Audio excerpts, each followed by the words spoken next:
If you are wondering how long does the battery last on Google Pixel 10a, then let me quickly elaborate.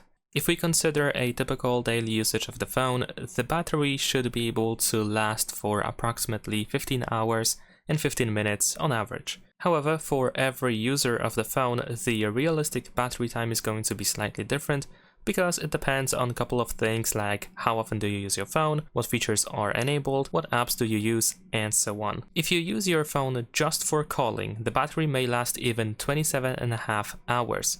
If you just browse the web, the battery is going to last for approximately 13 hours and 20 minutes. If you only want to watch videos, the battery can last even 26.5 hours.